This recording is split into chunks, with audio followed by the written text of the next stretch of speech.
A trip to the no point point. But first, a stop in Port Gamble. Need food. How about a chai ladder? Biggest omelet croissant I've ever had. What do you think? You like it, Spencer? No. Yeah. Do you like yours? I think it's really good. Good. Can I How about stop yours? being on camera, please? Yeah, do you like yours? Yeah, can I stop? Steady, bro. It's not Okay, that big a nice deal. little shop here. I was especially attracted to the Kraken. Let out the Krakens! Okay. Oh, bringing me lunch. This is the tugboat house. It really is an old tugboat converted into a house. That's impressive. So you have to look at your map to get an idea of what's going on here. But there's the variety of waterways that intersect each other and eventually end up in the Puget Sound with access then to Canada, Vancouver, things like that. So there's quite a few cargo ships that you'll see on this route, and this is the Point No Point Bay waterway.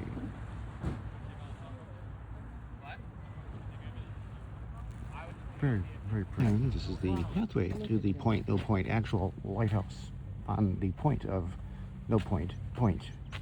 That gets sort of redundant. And there's no point in having a rock here at No Point.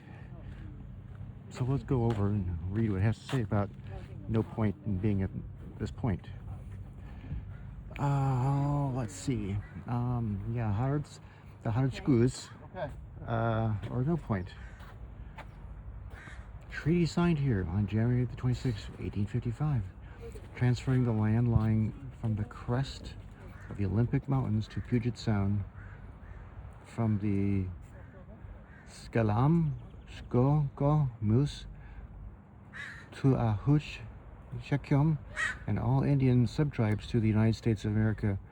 Yeah, okay, I get it here. There's a land grab. So this is the Point No Point lighthouse keeper's home, and in the backyard he had a interesting passion for whittling. So he whittled a variety of things, sea animals and seals and I guess something, and oh, of course, an indigenous giraffe. Interesting. Point No Point.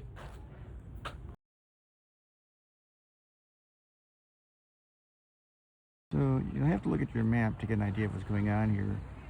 But there's the variety of waterways that intersect each other and eventually end up in the Puget Sound with access then to Canada, Vancouver, things like that. So there's quite a few cargo ships that you'll see on this route, and this is the Point No Point Bay waterway.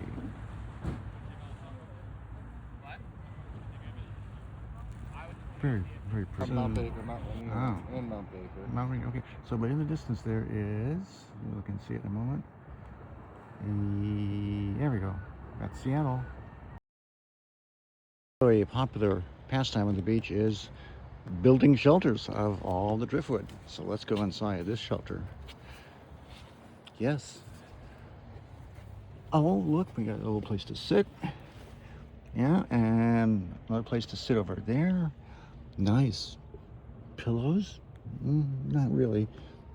But they could have a little fireplace there. Yeah, this would be ideal. Put a little tarp over it. You have a wonderful abode for people who are looking for a home someplace. Seaplanes, you don't see those very often. There's one of the Navy security Over boats. Lake Michigan. We're still at the no-name beach, and the tide is out. So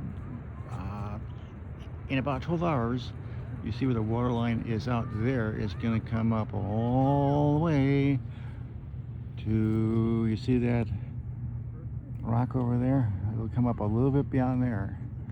So when you factor in the height between there, and then you look at the rock, it must be like about an 8 or 9 foot tidal wave that comes in. I want to show you something that's very rarely seen in the Seattle area.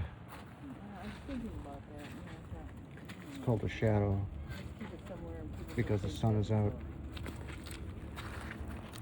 And there's another ocean going carrier coming down the channels.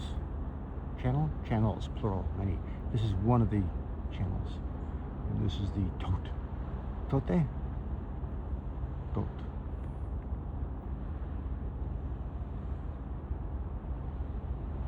Wave, say hi.